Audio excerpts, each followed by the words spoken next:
मित्रांनो, काल परवाच इयत्ता 10वीचा निकाल लागलेला आहे. त्यामध्ये ज्या ज्या विद्यार्थ्यांना चांगले गुण पडलेले असतील किंवा जे विद्यार्थी इयत्ता 10वी मध्ये उत्तीर्ण झालेले असतील त्या सर्व विद्यार्थ्यांचा करण सर अकॅडमी तर्फे खूप खूप स्वागत आहे आणि अभिनंदन. विद्यार्थी मित्रांनो, मी मागील जवळपास 8 ते 10 वर्षापासून हे पाहतोय की सगळ्यात जास्त आणि गंभीर जर समस्या जर विद्यार्थ्यांना येणारी कोणती असेल किंवा पालकांना जर भेडसावणारी समस्या कोणती असेल तर ती म्हणजे 10वी नंतर काय करायचं. आता हा प्रश्न विद्यार्थी मित्रांनो खरं तर कॉमन झालाय. मग विद्यार्थ्यांचा एकच कल आहे. विद्यार्थी सरळ सरळ सांगतो, सर मला नीट करायचंय. आणि काही विद्यार्थ्यांचं सरळ आहे की मला JEE करायचंय. आणि जे विद्यार्थी उरले सुरले ज्यांना काहीच कळणं झालंय, त्यांच्या पॅरेंट्सला पण आणि इतरत्र जे काही त्याचे नातेवाईक आहे त्यांना काहीच कळणं, ते विद्यार्थी संभ्रमात असून मग ते सीईटीचा विचार करतात. म्हणजे महाराष्ट्र राज्य सेलची जी सीईटी असते त्याचा विचार करतात. मग विद्यार्थी आपण मित्रांनो आपण चाललो कुठे?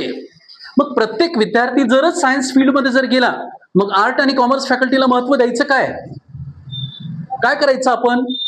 मग ज्या विद्यार्थ्यांनी आपली क्षमता कुठे आहे, आपले विद्यार्थी मित्र नेमकं काय करतायत, ह्या सगळ्या गोष्टींचा थोड्या बारकाईने जर अभ्यास केला विद्यार्थी मित्रांनो, तर निश्चित आपण आपल्या यशाला हमखास सामोरे जाणार आहे. मग मी जवळजवळ मागच्या 8 ते 10 वर्षापासून हेच अनुभव घेतोय की विद्यार्थी सरळ सरळ कुठे जायचं, नीट म्हटलं की सरळ सरळ त्यांचा एकच ऑप्शन असते की मी लातूरला जाणार, एकच ऑप्शन असते मी नांदेडला जाणार, आणि एकच ऑप्शन असते की मी ऑनलाईन एज्युकेशन वगैरे करणार आहे.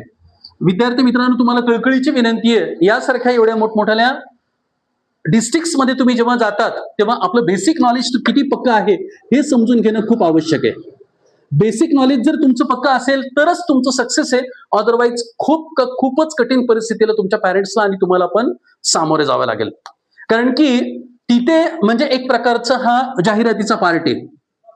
वर्षभरामध्ये चांगल्या रेप्युटेड जे काही तुम्हाला लातूर, नांदेड किंवा यासारख्या ज्या काही मोठ्या कोचिंग मध्ये तुम्ही पाहिलं असेल तर साधारणतः दरवर्षी ऍडमिशन्स घेणारे विद्यार्थी साधारणतः 5,000 ते 10,000 विद्यार्थी असतात. आणि त्या 10,000 विद्यार्थ्या पाठीमागे फक्त MBBS किंवा चांगल्या रेप्युटेड कॉलेजला क्वालिफायर होणारे नीट मधून हे विद्यार्थ्यांचं प्रमाण फक्त आहे तिथे 200 ते 300. मग विद्यार्थी मित्रांनो, तुम्हाला खरंच एक विचार करायची गरज आहे. जर 5 ते 10,000 विद्यार्थ्यांमध्ये 200 जर 300 विद्यार्थी जर क्वालिफायर होत असतील MBBS किंवा चांगल्या एखाद्या मेडिकल कॉलेजला BMS असेल, BHMS वगैरे असेल, काही फिजिओथेरपी वगैरे असतील, अशा चांगल्या जर रेप्युटेड कॉलेजला जर 200 ते 300 विद्यार्थी जर क्वालिफायर होत असतील तर रिकाम्या विद्यार्थ्यांनी करायचं काय? हा एक खूप मोठा ज्वलंत प्रश्न आहे. त्याच्यानंतर यातले जवळपास 50% विद्यार्थी असे आहेत की त्यांना 12वी संपेपर्यंत कळत नाहीये की ऍक्च्युली आम्ही कोणत्या स्कोर मध्ये आहोत, आमची नेमकी पातळी कोणती आहे, आम्ही नेमकं कोणत्या रेंज मध्ये आहेत. These are there the big problems issuing in there the metro city because our students they are came from the rural area. आपले विद्यार्थी हे सहसा ग्रामीण भागातून, छोट्या छोट्या शहरातून आपले विद्यार्थी आलेले असतात आणि त्यांनी डायरेक्टच मित्रांच्या मदतीने असतील किंवा नातेवाईकांच्या मदतीने असतील असे विद्यार्थी मग जास्तीत जास्त लातूरकडे आणि नांदेडकडे वळतात. विद्यार्थी मित्रांनो, अरे पण तुमच्याकडे तेवढी क्वालिटी मेंटेन्स करू शकतो का आपण? आपला स्कोर चांगला येऊ शकतो का? मी एक तुम्हाला सोपं उदाहरण सांगतो.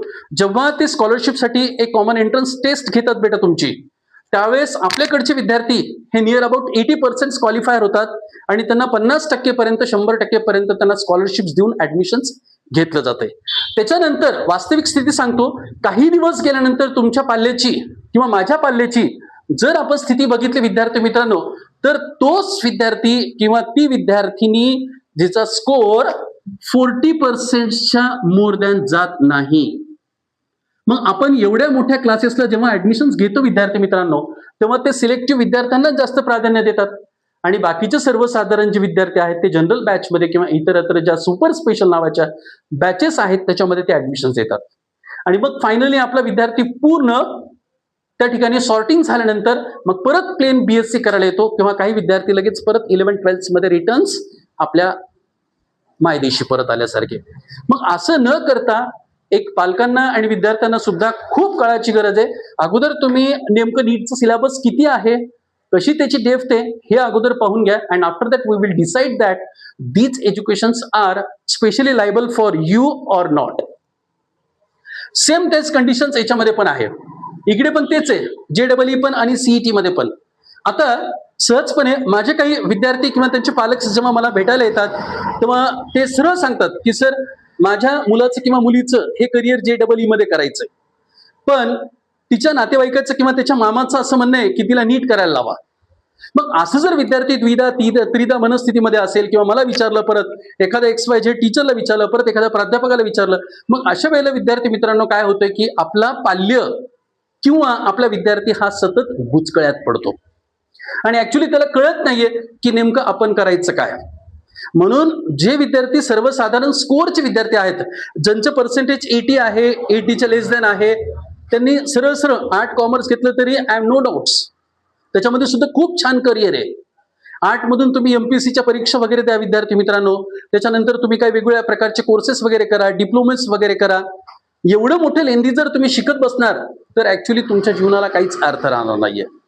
म्हणून पालकांना सुद्धा माझी कळकळीची विनंती आहे, म्हणजे मी तुम्हाला एवढा मोठा झालो नाहीये की तुम्हाला उपदेश करावा म्हणून, पण या शिक्षण मंडळामध्ये जर तुम्ही बघितले असेल तर काल परवाचे घोटाळे, याच्या अगोदरचे परत बरेच काही झालेले स्कॅम वगैरे, मग अशामध्ये आपलं पाल्य कुठपर्यंत टिकेल याची जर तुम्ही प्रचिती घेतलात तर निश्चितच तुम्हाला खूप मोठ्या गोष्टीला सामोरे जायचं आहे.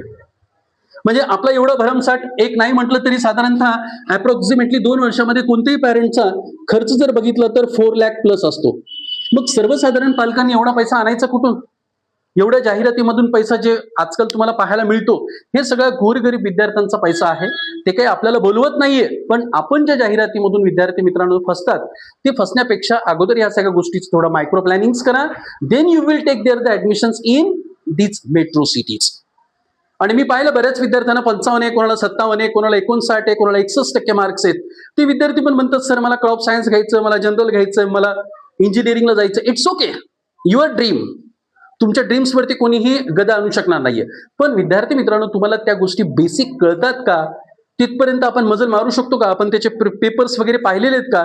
त्याचं प्रिव्हियस नॉलेज वगैरे काही आपण घेतलेलं आहे का? या सगळ्या गोष्टींचा जर बारकाईने अभ्यास केला तरच निश्चित तुम्हाला यश मिळेल, अदरवाईज नाही. आणि hard work is the key of success, हे सगळ्याच ठिकाणी सांगितलेलं आहे.